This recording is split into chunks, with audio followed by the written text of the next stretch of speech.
नमस्कार, मी श्वेता. तुम्ही पाहताय न्यूज 18 लोकमत. बुलेटिनमध्ये तुमचं स्वागत. पुढच्या अर्ध्या तासात आंतरराष्ट्रीय घडामोडींचा आढावा घेऊयात जगाच्या पाठीवर मध्ये.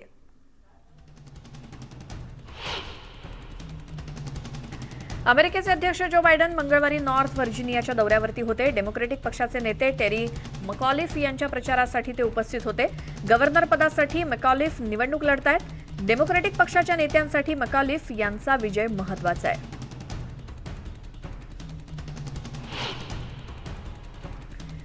नेवार्कचे गव्हर्नर फिल मर्फी दुसऱ्या टर्मची तयारी करतायत. प्रचारासाठी अमेरिकेचे माजी अध्यक्ष बराक ओबामा मर्फी यांच्या प्रचारासाठी शनिवारी नेवार्कमध्ये आले होते. 2 नोव्हेंबरला या निवडणुका पार पडणार आहेत. 2020च्या अध्यक्षीय निवडणूक निकालामध्ये बाधा आणण्यासाठी प्रयत्न केल्याबद्दल मर्फीचे विरोधक रिपब्लिकन जॅक सिएटारेली यांच्यावरती ओबामा यांनी टीका केली.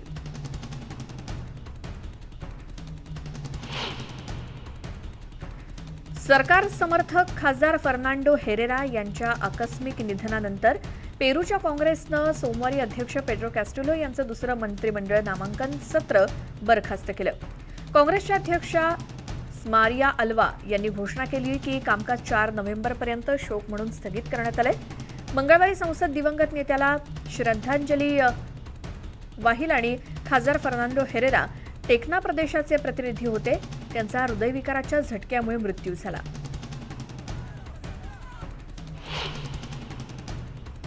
इराकचे पंतप्रधान मुस्तफा अल कादिमी यांनी सोमवारी बगदादमध्ये लेबननचे पंतप्रधान नजीब मिकाती यांची भेट घेतली. इथे त्यांनी दोन्ही देशांमधील सहकार्य वाढवण्यावर चर्चा केली. सप्टेंबरमध्ये मंत्रिमंडळ स्थापन केल्यापासून मिकाती यांनी अरब देशाला दिलेली ही दुसरी भेट आहे. बैठकीदरम्यान मिकाती यांनी लेबनन आणि लेबनीज लोकांसाठी इराकींच्या समर्थनाची प्रशंसा केली. युरोपियन युनियनचे परराष्ट्र धोरण प्रमुख जोसेफ बोरेल यांनी सोमवारी रवांडाला भेट दिली, जिथे त्यांनी रवांडाचे अध्यक्ष पॉल कागामे यांची भेट घेतली आणि कागामे यांच्या भेटीदरम्यान दोघांनी इतर विषयांसोबतच मोझांबिक, इथिओपिया, सुदान आणि युरोपियन रवांडा सुरक्षा आणि संरक्षण सहकार्य मजबूत करण्यावरती सहमती दर्शवली. बोरेल यांनी यापूर्वी रवांडाचे परराष्ट्र मंत्री विन्सेंट बिरुटा यांची भेट घेतली होती. तिथे त्यांनी किगाली नरसंहार स्मारकाला सुद्धा भेट दिली आणि रवांडा नरसंहारातील बळींचं स्मरण केलं.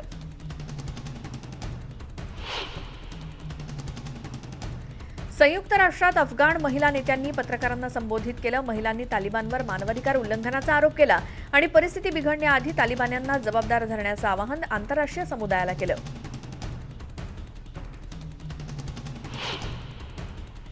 लिबियाची राजधानी त्रिपोलमध्ये पाश्चिमात्य आणि प्रादेशिक आणि संयुक्त राष्ट्रांच्या प्रतिनिधींची बैठक झाली. डिसेंबरमध्ये नियोजित सार्वत्रिक निवडणुकांपूर्वी देशानं काही जटिल समस्या सोडवण्याचं उद्दिष्ट ठेवलं.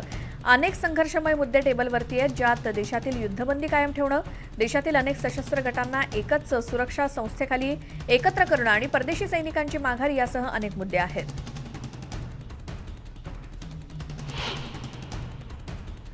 द्विपक्षीय व्यापार आणि तालिबानच्या नेतृत्वाखालील सरकारला पाठिंबा देण्यासाठी आपला देश अफगाणिस्तानसोबतची सीमा अधिक काळ खुली ठेवेल, असं गुरुवारी पाकिस्तानचे परराष्ट्र मंत्री म्हणाले.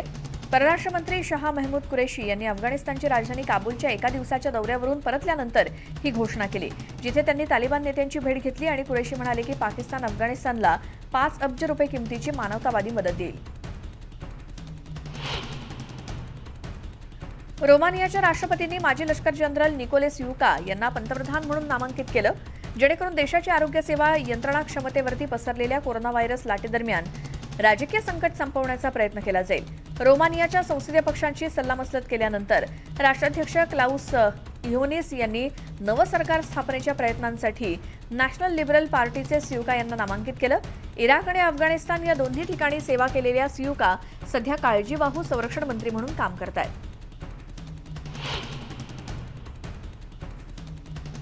इक्वेडोरमधल्या सर्वात उंच शिखरावर चिंबोराझो ज्वालामुखीजवळ झालेल्या हिमस्खलनात 3 गिर्यारोहकांचा मृत्यू झाला. अन्य काही जण जखमी झाले. 12 गिर्यारोहकांच्या गटाला मदत करण्यासाठी बचाव कर्मचाऱ्यांची कुमक सुद्धा पोहोचली होती. रविवारी पहाटे हिमस्खलन झाल्याची माहिती मिळताच हे पथक रवाना झालं.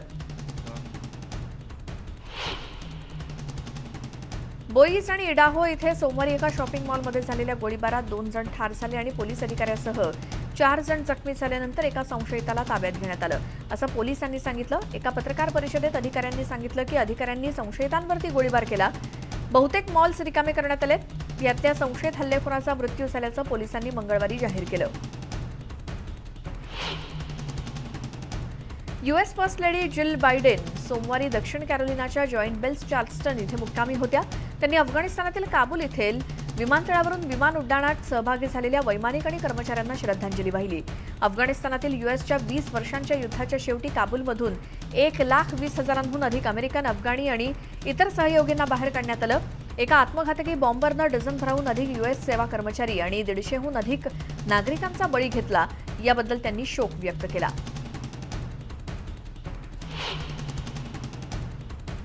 अमेरिकेच्या उपराष्ट्रपती कमला हॅरिस यांनी हवामान बदलाशी लढा देण्याच्या राष्ट्राध्यक्ष जो बायडेन यांच्या वचनबद्धतेचा पुनरुच्चार केला. या विषयावर चर्चा करणाऱ्या प्रशासनाच्या वरिष्ठ अधिकाऱ्यांच्या बैठकीत त्या सहभागी झाल्या होत्या.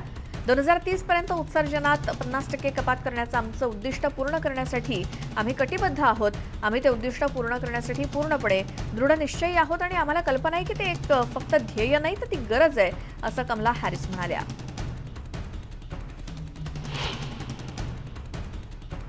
नॉर्थ कॅरोलिनामध्ये आलेल्या वादळामुळे अनेक ठिकाणी झाडं पडली, त्यामुळे रस्त्यांवर असा कचरा हटवण्याचं काम सफाई कर्मचारी करतायत. अनेक भागातला वीज पुरवठा खंडित झालाय. सॅक्रामेंटो शहरामध्ये एका दिवसात 5.5 इंच तर सॅन फ्रान्सिस्कोमध्ये 4 इंचापेक्षा अधिक पावसाची नोंद झाली. हे अडथळे येत असले तरी गेले काही महिने उष्ण हवामान, दुष्काळजन्य परिस्थिती यामुळे पाऊस आणि बर्फवृष्टीमुळे नागरिकांना दिलासा मिळालाय.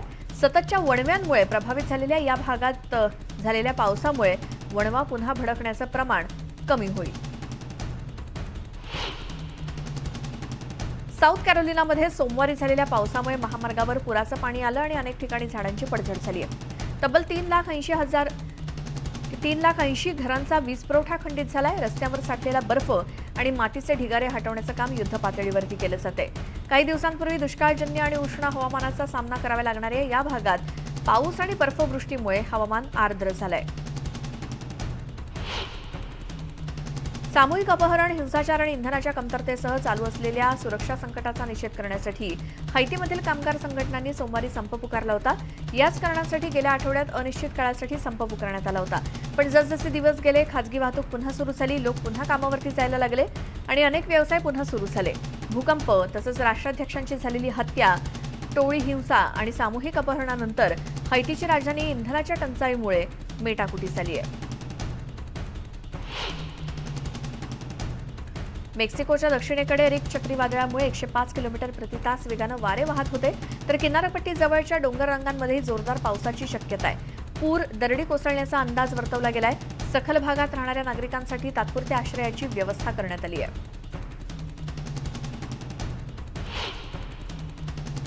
स्पेनमधल्या ला पाल्मा बेटावरच्या ज्वालामुखीचा अधिक तीव्रतेनं उद्रेक होतोय. आधी झालेल्या उद्रेकात प्रचंड प्रमाणात लाव्हारस वाहत असल्यामुळे अनेक घरांचं नुकसान झालं. पुन्हा होत असलेल्या उद्रेकानं याआधी प्रभावित न झालेल्या भागातून लाव्हारस वाहण्याची शक्यता आहे. त्यामुळे आणखी नागरिकांना सुरक्षित ठिकाणी नेण्याची तयारी करण्यात आली आहे. कॅनरी आयलंड व्होल्कॅनॉलॉजीनं याचं वर्णन अ जायंट लावा फाउंटन असं केलंय.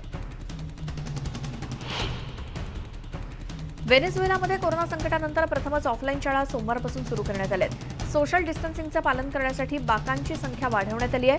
शाळा प्रत्यक्षात सुरू झाल्यानंतरही अनेक पालक मुलांना शाळेत पाठवायला तर शिक्षक शाळेत परत येण्यासाठी तयार दिसत नाहीयेत. संक्रमणाचं प्रमाण परत वाढल्यानं पालक संभ्रमात आहेत.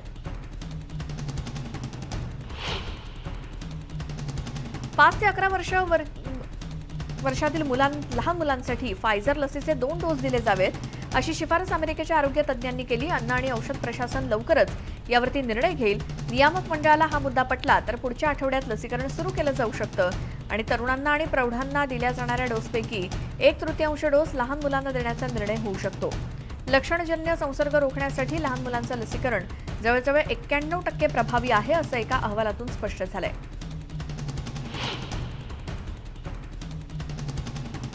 कोरोना रुग्णांमध्ये वाढ होते आणि लवकरच हिवाळा सुद्धा सुरू होणार असल्यानं नागरिकांनी कोरोना संसर्गाबद्दल गाफील राहू नये असं आवाहन ब्रिटनचे आरोग्य मंत्री साजिद जेविड यांनी केलं. कोरोना रुग्णांचा आकडा वाढू न देण्याची जबाबदारी आपली असं आवाहन त्यांनी पत्रकारांशी बोलताना केलं. डाउनिंग स्ट्रीट इथे त्यांनी पत्रकारांशी संवाद साधला. बूस्टर डोस घेण्याचं आणि मास्क वापरण्याचं आवाहन सरकारकडून वारंवार केलं जातंय. कोरोना संसर्गापुढे बूस्टर डोस लसीकरणाचा वेग कमी पडत असल्याचं मत टीकाकारांनी व्यक्त केलं. हिवाळा जवळ आलाय आणि तापाचं प्रमाण वाढतंय, त्यामुळे शक्य ती सर्व काळजी घेण्याचं आवाहन रॉयल प्रिस्टन हॉस्पिटलचे डॉक्टर मुन्नवर यांनी केलं. 12 वर्षांवरील 80% नागरिकांनी लसीचे 2 डोस घेतलेले आहेत. तसंच 50 वर्षांवरील सर्वांना बूस्टर डोस घेण्याचं आवाहन केलंय. बुधवारी 49,139 संक्रमितांची नोंद झाली. ही युरोपमधली सर्वाधिक रुग्णसंख्या आहे. दररोज 45,000 संक्रमित असं प्रमाण धोकादायक आहे. गेल्या आठवड्याच्या तुलनेत हे प्रमाण 17% जास्त आहे. आणि ब्रिटनमध्ये दररोज 5 लाख नागरिकांना बूस्टर डोस देण्याचं लक्ष्य ठेवावं लागेल, असं मत माजी पंतप्रधान टोनी ब्लेअर यांनी व्यक्त केलं. सध्या 1,65,000 नागरिकांना लस दिली जाते, पण 12 ते 17 वर्ष वयोगटातील मुलं आणि गरोदर महिलांना प्राधान्यानं बूस्टर डोस देण्याची गरज त्यांनी व्यक्त केली.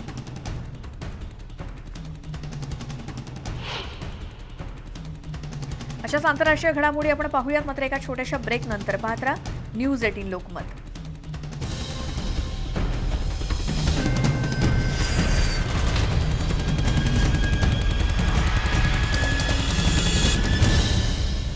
कोरोना लसीकरण सरकारनं बंधनकारक केल्यानं 127 कर्मचाऱ्यांनी नोकरी सोडली आहे. अधिकाऱ्यांनी सांगितलं की 74 कमिशन्ड अधिकारी, 67 जवान, 6 सार्जंट्स आणि 1 कॅप्टन आणि 53 सिव्हिल सर्वंट्स यांनी आतापर्यंत नोकरी सोडली आहे. किती जणांना कामावरून काढून टाकण्यात आले आणि किती जणांना राजीनामा दिला याचा आकडा अजूनपर्यंत समोर आलेला नाही. वॉशिंग्टन स्टेट पेट्रोलचे राज्यभरात अंदाजे 2,200 कर्मचारी आहेत. सोमवारी वॉशिंग्टनमधील हजारो कर्मचाऱ्यांना त्यांची नोकरी कायम ठेवण्यासाठी पूर्णपणे लसीकरण करण्यात आलेलं आहे की नाही याचे पुरावे देण्याची अंतिम मुदत होती.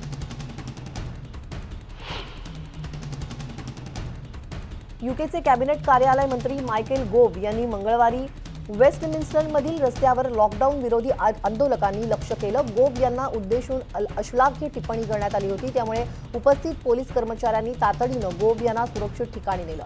मंगळवारी झालेल्या या प्रकारानंतर घटनास्थळी कोणालाही तातडीनं अटक करण्यात आलेली नाही, परंतु मेट्रो पोलिसांनी सांगितलं की काही गुन्हे घडले आहेत की नाही हे ठरवण्यासाठी ते घटनेचं फुटेज तपासतील.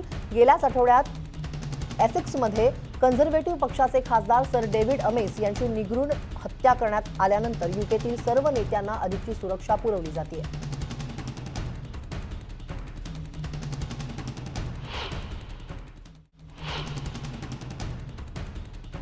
लॉस एंजेलिसच्या अंमली पदार्थाचा व्यवसाय केला जात असलेल्या एका इमारतीला आग लागली होती. मंगळवारी दुर्घटनास्थळी मानवी अवशेष सापडले. आगीत अवशेष जळून खाक झालेत, त्यामुळे आगीत होरपळलेल्या तिघांपैकी एकाचा मृत्यू झाला अशी माहिती अधिकाऱ्यांनी दिली. श्वानाच्या मदतीनं आणखी मनुष्यहानी झाली नसल्याची खात्री करण्यात आली आहे. कॅनोगा पार्कमध्ये सोमवारी दुपारी लागलेल्या आगीत स्फोटांसारखा आवाज झाला. मोठ्या प्रमाणात धूर पसरला होता आणि होरपळलेल्या तिघांची कशीबशी सुटका झाली.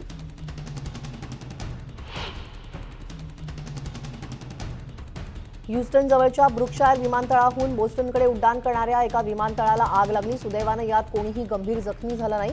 MD-87 या विमानानं 21 जण प्रवास करत होते. हे विमान कुंपणाला धडकल्यानं त्याला आग लागली.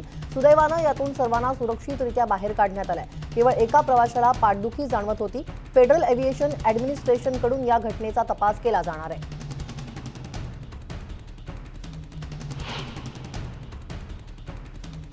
सिरियाच्या निर्वासित मुलांचं प्रतिनिधित्व करण्यासाठी एक मोठी बाहुली तयार करण्यात आली आहे. लिटिल अमल असं तिचं नाव आहे. अरबी भाषेत याचा अर्थ होप म्हणजेच आशा असा होतो. फोक्स्टन समुद्रकिनाऱ्यावर अमलचं स्वागत करायला प्रसिद्ध अभिनेते जूड लॉ उपस्थित होता. पूर्ण युरोपभर 8,000 किलोमीटरचा प्रवास करून अमल इंग्लंडला पोहोचली. 3 जण तिला ऑपरेट करतात. जुलैमध्ये तुर्की सिरियन सीमेवरून अमल निघाली आणि रोममध्ये पोप फ्रान्सिससह हजारोंनी तिचं स्वागत केलं. वेस्ट एंड आणि ब्रॉडवे थिएटर शोमध्ये वॉर हॉर्ससाठी भावल्या तयार केलेल्या हँडस्प्रिंग कंपनीनं अमल तयार केली आहे. स्थलांतरितांना भेडसावणाऱ्या समस्यांविषयी जागरूकता वाढवण्याची आशा या संकल्पनेतून अमल साकारण्यात आली. तिच्या भावाच्या शोधात लिटिल अमल निघाली आहे अशी या प्रवासाची संकल्पना आहे. स्थलांतरण आणि सततच्या विस्थापित आयुष्याची व्यथा यातून मांडण्यात आली आहे.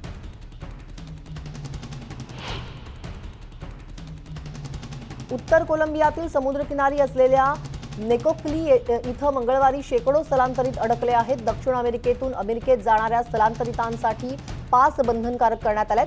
नेकोक्लीत अजूनही 15,000 निर्वासित असल्याचा अंदाज स्थानिक प्रशासनानं व्यक्त केला. पनामाकडे जाणाऱ्या बोटीत प्रवेश मिळेल अशा आशेनं शेकडो निर्वासित दररोज थांबतात, पण सध्या केवळ हैतींनाच पनामाचा पास देण्यात आलाय.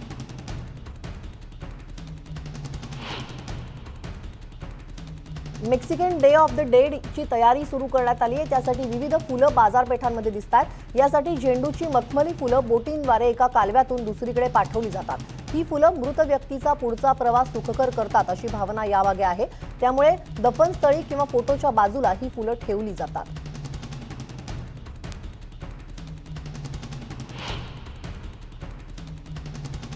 स्पेनच्या ला पाल्मा ज्वालामुखीचा उद्रेक सुरू होऊन 1 महिना उलटला तरी अजूनही लावारस बाहेर पडतोच आहे. कॅनरी बेटांवरच्या 1800 घरं यात बेचिराग झाली आहेत. 85,000 लोकसंख्या असलेल्या या बेटावर तात्काळ बचावकार्य केल्यानं जीवितहानी झालेली नाही. सुमारे 7,000 जणांना राहतं घर सोडावं लागलं.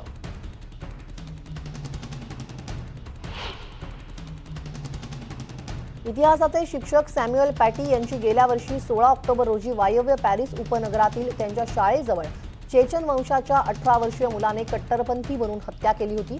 16 ऑक्टोबर रोजी फ्रान्समधील शेकडो लोकांनी त्यांना श्रद्धांजली वाहिली. इतिहासाचे शिक्षक सॅम्युअल पॅटी राहत असलेल्या एका शहरात एका व्यायाम शाळेबाहेर त्यांचे शेजारी आणि काही मित्र जमले होते.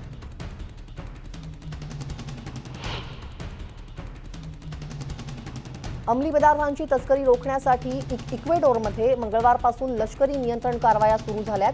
राष्ट्राध्यक्ष गिलर्मो लासो यांनी ही घोषणा केली. अंमली पदार्थांची तस्करी आणि अंमली पदार्थांमुळे होणाऱ्या हिंसेच्या घटनांमध्ये झालेली वाढ याचा सामना करण्यासाठी 60 दिवसांची राष्ट्रीय आणीबाणी घोषित करण्यात आली. लॅटिन अमेरिकेतील देशांशी लोकशाहीशी संबंध आणि समर्थन वाढवण्यासाठी अमेरिकेचे परराष्ट्र मंत्री अँटनी क्लिंकेन यांच्या इक्वेडोरच्या अधिकृत भेटीच्या पूर्वसंध्येला सोमवारी रात्री याची घोषणा करण्यात आली.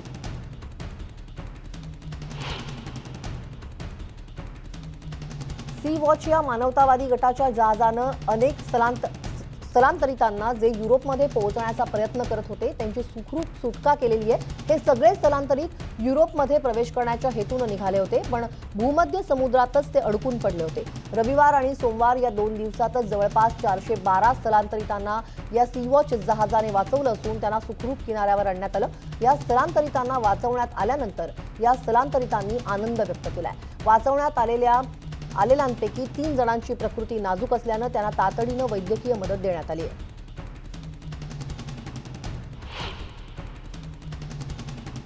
चायना मेनलँडमध्ये तब्बल 250 कोटी लसींचं वितरण पूर्ण झाल्याची माहिती राष्ट्रीय आरोग्य आयोगानं शनिवारी दिली. एकूणच 31 प्रांतांमध्ये लसीकरण मोहीम राबवण्यात आली. तर बीजिंगमध्ये 4,02,20,200 डोसांचं वितरण करण्यात आल्याची माहिती ही बीजिंग आरोग्य विभागानं दिली आहे. घातक कोरोना व्हेरियंटचा प्रतिकार करण्यासाठी बूस्टर डोस द्यायलाही सुरुवात करण्यात आली आहे.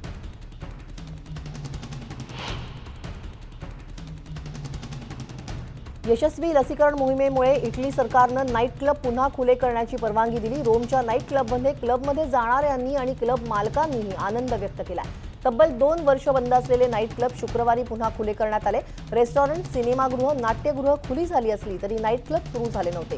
क्लबच्या बाहेरची जागा एखाद्या कार्यक्रमासाठी किंवा कॉकटेल बारसाठी वापरता येत होती, पण नृत्य करण्याची परवानगी देण्यात आलेली नव्हती. वॉशिंग्टन स्टेट पेट्रोलने दिलेल्या माहितीनुसार राज्य कर्मचाऱ्यांसाठी कोरोना लसीकरण सरकारनं बंधनकारक केल्यानं 127 कर्मचाऱ्यांनी नोकरी सोडली आहे. अधिकाऱ्यांनी सांगितलं की 74 कमिशन्ड अधिकारी, 67 जवान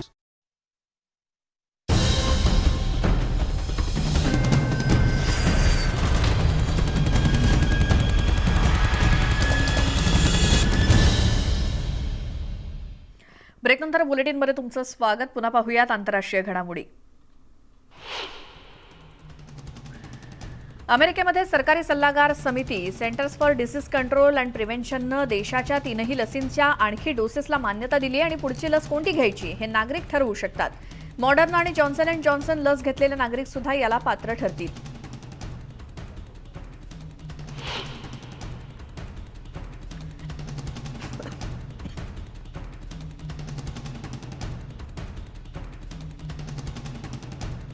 क्रायमिया देशात 621 नवीन संक्रमितांची नोंद झाली तर 17 कोरोना रुग्णांचा मृत्यू झाला. कोरोनाचं संक्रमण पुन्हा वाढताना दिसतंय, त्यामुळे नागरिकांना लसीकरण करण्याचं आवाहन केलं जात आहे. रेस्टॉरंट्समध्ये जाताना लसीकरण झालेलं नसेल तर प्रवेश नाकारला जातोय.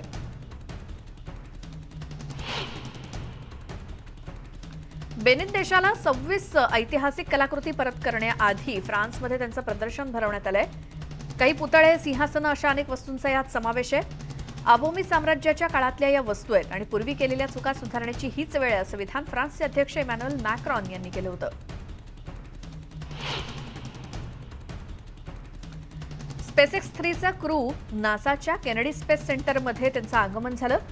रविवारी पहाटे या सेंटरवरून स्पेसएक्स 3 उड्डाण करणारे नासाचे अंतराळवीर mission commander Rajachari, pilot Tom Marshburn, mission specialist Kayla Barron तसंच युरोपियन स्पेस एजन्सीचे अंतराळवीर मथाईस मरूर यांचा यात समावेश आहे. नासाच्या अंतराळवीरांचा आणि एका प्रवाशाचा सहभाग असलेलं स्पेसएक्सचं हे चौथं उड्डाण आहे.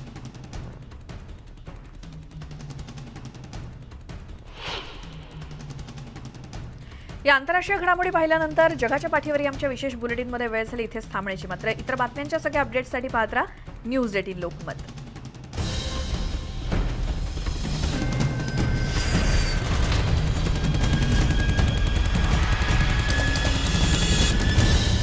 मोठी बाहुली तयार करण्यात आली आहे. लिटिल अमल असं तिचं नाव आहे. अरबी भाषेत याचा अर्थ होप म्हणजेच आशा असा होतो. फोक्स्टन समुद्रकिनाऱ्यावर अमलचं स्वागत करायला प्रसिद्ध अभिनेते ज्यूड लॉ उपस्थित होता. पूर्ण युरोपभर 8,000 किलोमीटरचा प्रवास करून अमल इंग्लंडला पोहोचली. 3 जण तिला ऑपरेट करतात. जुलैमध्ये तुर्की सिरियन सीमेवरून अमल निघाली आणि रोममध्ये पोप फ्रान्सिससह हजारोंनी तिचं स्वागत केलं. वेस्ट एंड आणि ब्रॉडवे थिएटर शोमध्ये वॉर हॉर्ससाठी बाहुल्या तयार केलेल्या हँडस्प्रिंग कंपनीनं अमल तयार केली आहे. स्थलांतरितांना भेडसावणाऱ्या समस्यांविषयी जागरूकता वाढवण्याची आशा या संकल्पनेतून अमल साकारण्यात आली. तिच्या भावाच्या शोधात लिटिल अमल निघाली आहे अशी या प्रवासाची संकल्पना आहे. स्थलांतरण आणि सततच्या विस्थापित आयुष्याची व्यथा यातून मांडण्यात आली आहे.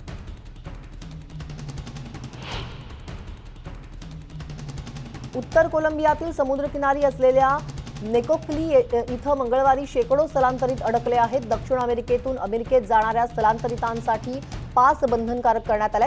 नेकोक्लीत अजूनही 15,000 निर्वासित असल्याचा अंदाज स्थानिक प्रशासनानं व्यक्त केला. पनामाकडे जाणाऱ्या बोटीत प्रवेश मिळेल अशा आशेनं शेकडो निर्वासित दररोज थांबतात. पण सध्या केवळ हैतींनाच पनामाचा पास देण्यात आलाय.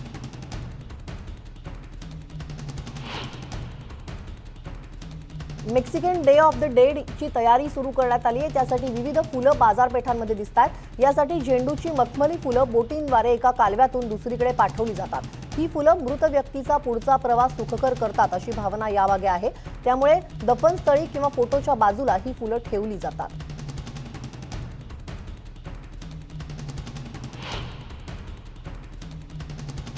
स्पेनच्या ला पाल्मा ज्वालामुखीचा उद्रेक सुरू होऊन 1 महिना उलटला तरी अजूनही लावारस बाहेर पडतोच आहे. कॅनरी बेटांवरच्या 1800 घरं यात बेचिराग झाली आहेत. 85,000 लोकसंख्या असलेल्या या बेटावर तात्काळ बचावकार्य केल्यानं जीवितहानी झालेली नाही. सुमारे 7,000 जणांना राहतं घर सोडावं लागलं.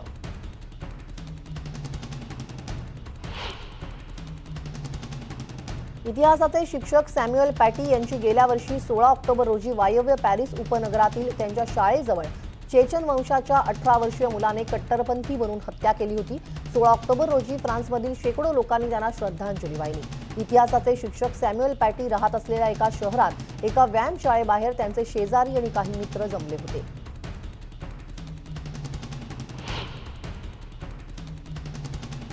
अंमली पदार्थांची तस्करी रोखण्यासाठी इक्वेडोरमध्ये मंगळवारपासून लष्करी नियंत्रण कारवाया सुरू झाल्यात. राष्ट्राध्यक्ष गिलर्मो लासो यांनी ही घोषणा केली. अंमली पदार्थांची तस्करी आणि अंमली पदार्थांमुळे होणाऱ्या हिंसेच्या घटनांमध्ये झालेली वाढ याचा सामना करण्यासाठी 60 दिवसांची राष्ट्रीय आणीबाणी घोषित करण्यात आली. लॅटिन अमेरिकेतील देशांशी लोकशाहीशी संबंध आणि समर्थन वाढवण्यासाठी अमेरिकेचे परराष्ट्र मंत्री अँटनी क्लिंकेन यांच्या इक्वेडोरच्या अधिकृत भेटीच्या पूर्वसंध्येला सोमवारी रात्री याची घोषणा करण्यात आली.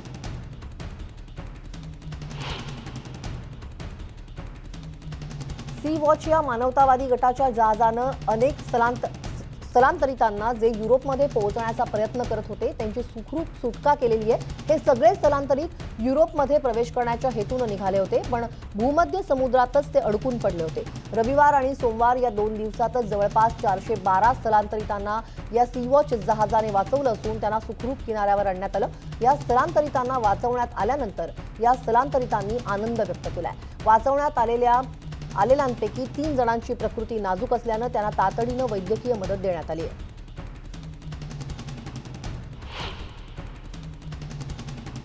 चायना मेनलँडमध्ये तब्बल 250 कोटी लसींचं वितरण पूर्ण झाल्याची माहिती राष्ट्रीय आरोग्य आयोगानं शनिवारी दिली. एकूणच 31 प्रांतांमध्ये लसीकरण मोहीम राबवण्यात आली.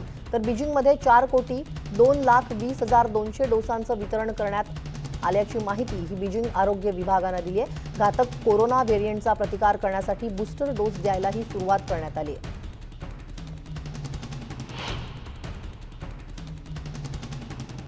यशस्वी लसीकरण मोहिमेमुळे इटली सरकारनं नाईट क्लब पुन्हा खुले करण्याची परवानगी दिली. रोमच्या नाईट क्लबमध्ये जाणाऱ्यांनी आणि क्लब मालकांनीही आनंद व्यक्त केला. तब्बल 2 वर्ष बंद असलेले नाईट क्लब शुक्रवारी पुन्हा खुले करण्यात आले. रेस्टॉरंट, सिनेमागृह, नाट्यगृह खुली झाली असली तरी नाईट क्लब सुरू झाले नव्हते.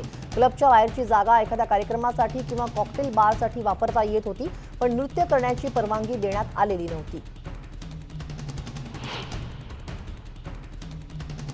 वॉशिंग्टन स्टेट पेट्रोलने दिलेल्या माहितीनुसार राज्य कर्मचाऱ्यांसाठी कोरोना लसीकरण सरकारनं बंधनकारक केल्यानं 127 कर्मचाऱ्यांनी नोकरी सोडली आहे. अधिकाऱ्यांनी सांगितलं की 74 कमिशन्ड अधिकारी, 67 जवान, 6 सार्जंट्स आणि 1 कॅप्टन आणि 53 सिव्हिल सर्वंट्स यांनी आतापर्यंत नोकरी सोडली आहे. किती जणांना कामावरून काढून टाकण्यात आले आणि किती जणांना राजीनामा दिला याचा आकडा अजूनपर्यंत समोर आलेला नाही. वॉशिंग्टन स्टेट पेट्रोलचे राज्यभरात अंदाजे 2,200 कर्मचारी आहेत. सोमवारी वॉशिंग्टनमधील हजारो कर्मचाऱ्यांना त्यांची नोकरी कायम ठेवण्यासाठी पूर्णपणे लसीकरण करण्यात आलेलं आहे की नाही याचे पुरावे देण्याची अंतिम मुदत होती.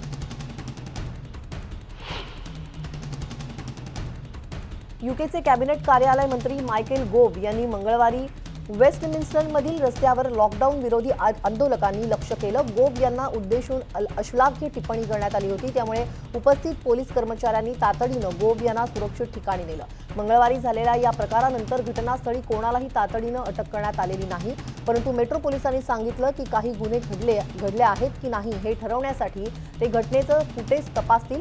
गेल्याच आठवड्यात एसेक्समध्ये कन्झर्व्हेटिव्ह पक्षाचे खासदार